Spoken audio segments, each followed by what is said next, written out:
This is the third and the final tutorial from the series of Microsoft Outlook video tutorials. The objective of these Outlook video tutorials is to give you the ability to use Outlook at its optimal level, such that you can become more effective and productive at work. This video also explores features in Microsoft's popular email and calendaring program that make the job faster and easier to manage. It explains how to effectively catch up on important emails. This video highlights calendar features and talks about how to organize emails. We have already gained in-depth understanding on the key features such as managing spam, quick parts, finding contacts, mailing business cards, and so on. Now let's learn how to work with calendars, voting buttons, and color-coding messages.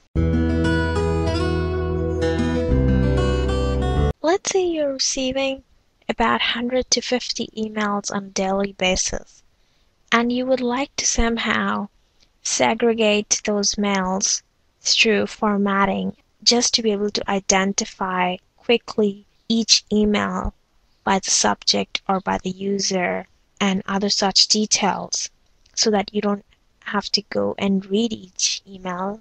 Once you just look through your inbox, you can quickly identify, oh, this is in this color, in this format, it must be around this particular subject. So let's see how we can do that. Under the View tab, under Current View, click on View Settings. Another dialog box would open. In that, on left-hand side, click on Conditional Formatting. Once you do that, click on Add.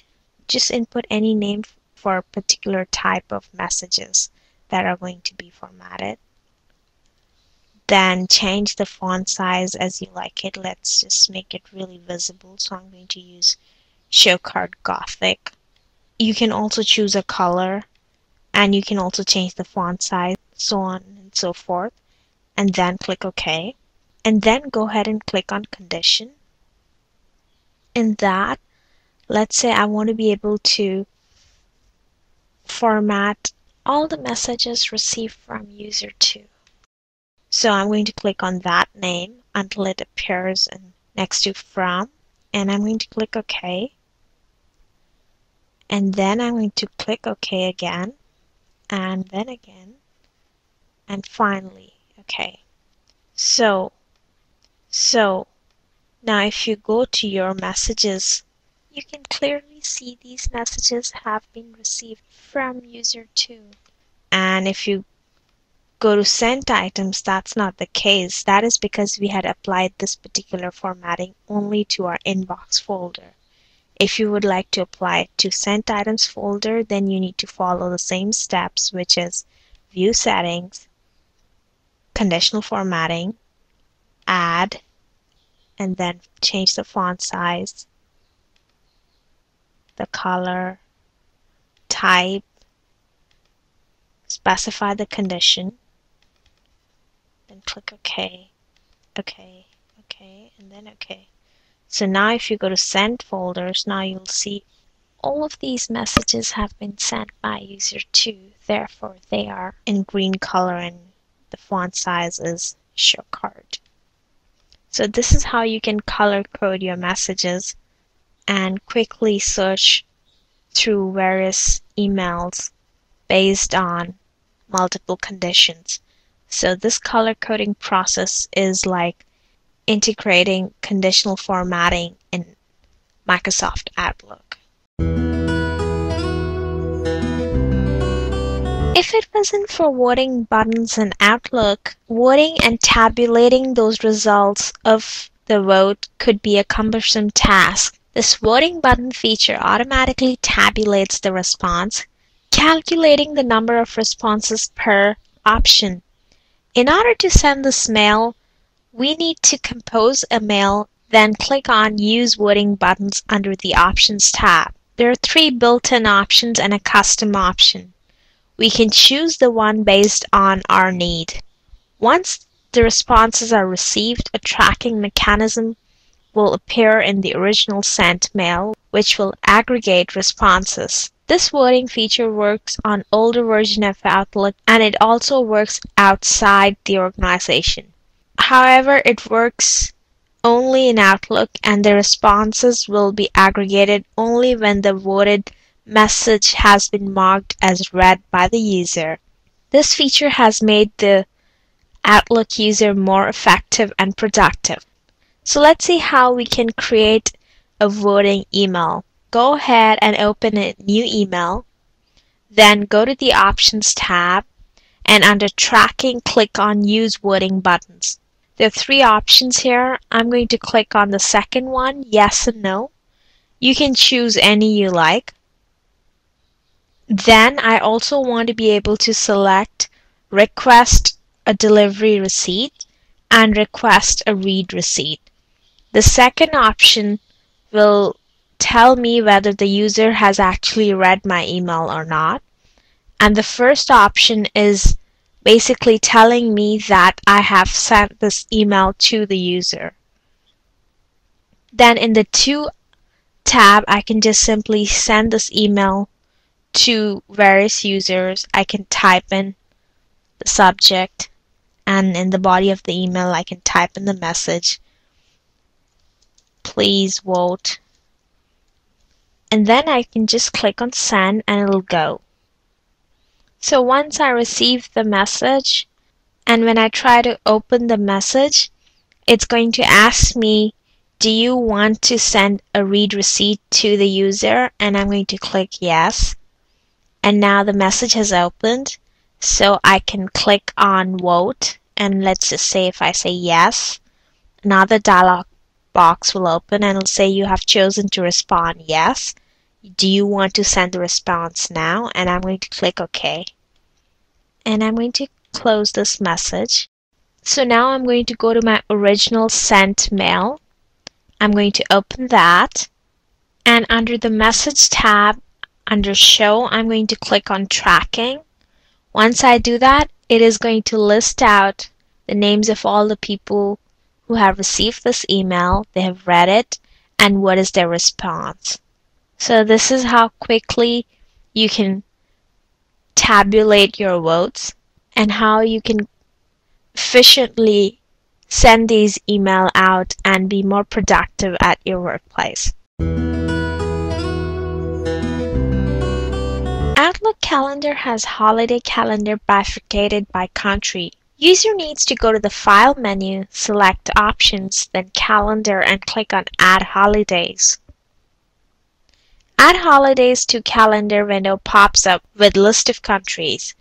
User can choose multiple countries. For example, if you would like to know all the holidays in India and the US, you need to check India and the US. Outlook automatically adds holidays to these countries in the calendar. You can also create events in Outlook so that you can remember them. For instance, if you would like to add your friends and family birthday or marketing campaigns or kickoff dates of certain presentations, you can set these as events in Outlook. These events can be saved as recurrences for infinite period. So let's see how we can set events and holidays and specific country holidays in Outlook. Go to the File tab under Options. On the left hand side, click on Calendar, and under Calendar Options, click on Add Holidays. Once you do that, you can select the name of the country for which you would like to add holidays. So let's say I'm going to click on Turkey, as I have added other countries in my calendar already. And now I'm going to click OK, and it's going to ask me, do I want to install holidays for the US again? I'm going to click no. And now I'm going to click OK again. And notice it has added holidays to my calendar for multiple countries.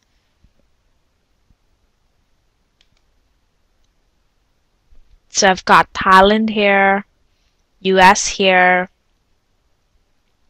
US, and then I've got Turkey on May 19th. So this is how easily you can add holidays to your calendar And if you would like to create an event, go to the Home tab after clicking on Calendar. Then click on New Appointment. Once you do that, you can just type in the subject, the location of the campaign, or if it's someone's birthday, it could be an entire day event, or if it's just for a couple of hours, you can change the time as well. You can change the date from here.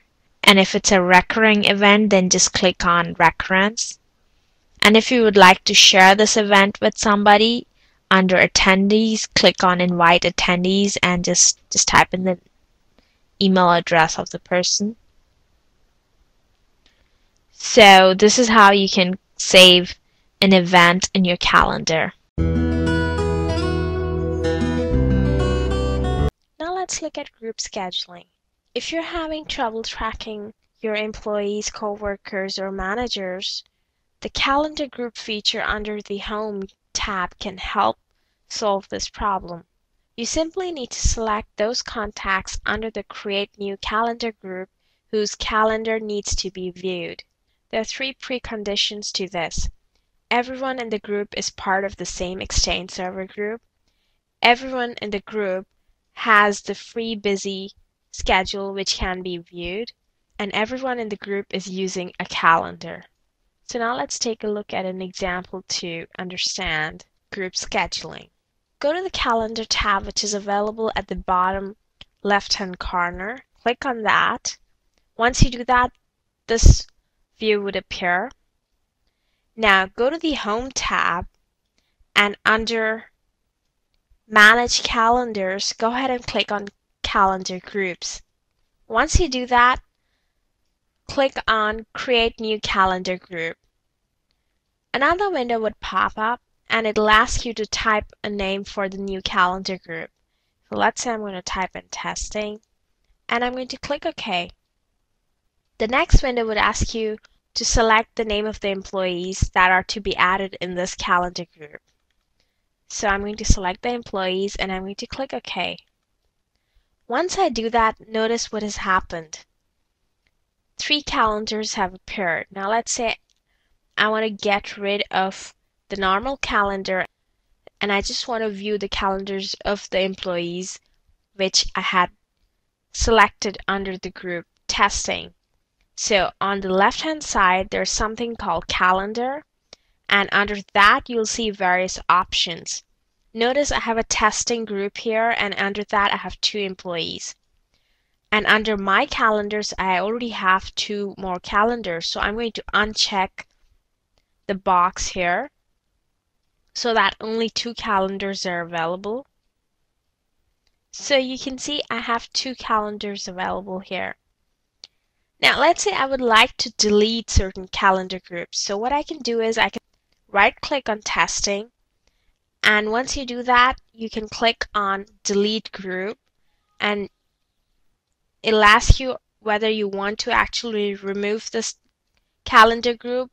Say yes, and notice it has removed those 2 calendars. Now let's say you would like to change the color of the calendars. So go ahead and right click on the name of the employee, and then there's something called Color. So from here you can change the color of the calendar. I've clicked on blue, so this calendar has turned to blue.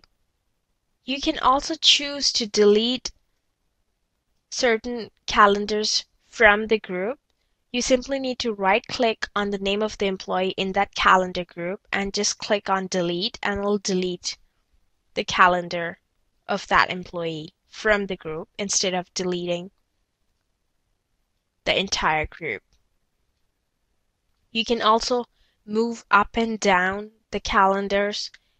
You might feel that certain calendars are more important than the other ones. You can move them up. You can also hide calendars. So these are the various options available under Calendar Group. This video was brought to you by CXO Learning Academy, a premier learning initiative by CXO Math. For any queries, you can email us at learning@cxomap.com. Thank you.